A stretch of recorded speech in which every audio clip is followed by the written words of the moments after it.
Vous avez choisi le temple du béton pour nous réunir. J'observe aussi, vous voyez, un mariage entre le béton et le bois. Je crois savoir que les particules, les panneaux de particules ne contiennent pas passablement de cellulose. Non, je dis ça sous forme un peu disons, sous forme de boutade. On a en tout cas 3 ressources très précieuses en matière de bois ici à Genève.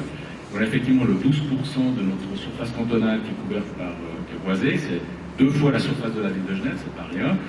On a des personnes que j'ai vues tout à l'heure sur la scène, notamment Thomas Buchy qui est là-bas, qui a œuvré aussi ces dernières années de manière spectaculaire pour favoriser l'utilisation du bois dans des constructions emblématiques, montrer que c'est un matériau performant, un matériau contemporain, un matériau moderne pour la structure porteuse.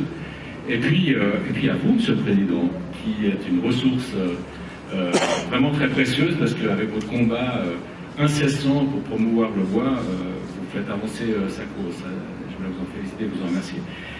Moi-même, je suis, avant d'être dans une autre vie, pendant 25 ans, je suis toujours, on dit toujours ingénieur un jour, ingénieur toujours. Je suis un ingénieur de structure. J'ai essentiellement travaillé dans ma carrière avec ce matériau, un très beau matériau, le béton. Mais force est de constater que le bois utilisé dans la structure porteuse revêt des qualités encore supérieures, probablement. Et il est aujourd'hui, en particulier avec la technologie qui est à disposition, pour le travailler, pour en faire vraiment un matériau presque aussi malléable qu'est le béton, dans la forme qu'on peut lui donner. Eh bien, il y a un potentiel juste considérable. Et il y a surtout une image qu'on peut lui donner, cette image de modernité, cette image contemporaine qui plaît beaucoup aujourd'hui, en plus évidemment de ses qualités en lien avec la protection du climat. Le fait qu'à la fois on ait un matériau léger, solide, efficace d'un point de vue de la structure porteuse, en plus il capture, il garde le CO2. Et ça, je pense, c'est vraiment quelque chose, une caractéristique. Alors là, quand on compare à la consommation qui est faite pour produire du ciment et donc du béton, la consommation de CO2, évidemment, c'est un avantage indéniable. Et j'espère vivement que les débats aux chambres en matière concernant cette question de CO2 vont pouvoir reprendre. Et si l'orientation qui devrait être donnée par le Parlement va dans le bon sens, elle doit aller dans le bon sens, parce qu'il y a une certaine urgence, eh bien, le matériau bois deviendra encore plus d'actualité et son avenir, à mon avis, sera vraiment tout tracé. En tout cas, son utilisation ne pourra qu'augmenter et ça serait une excellente chose. Merci.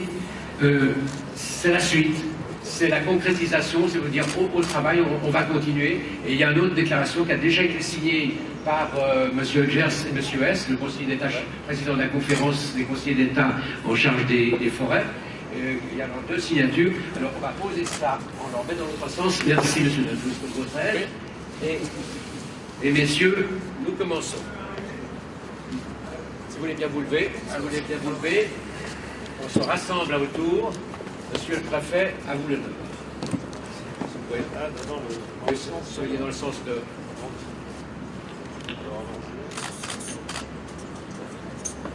Voilà.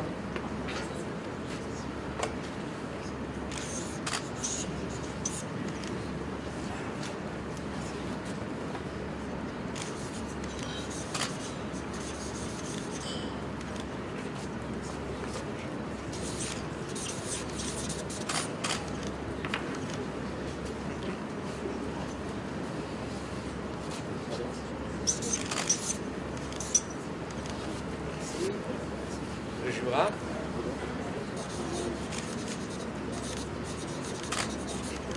Merci. Les Pays de Savoie. Et le Valais.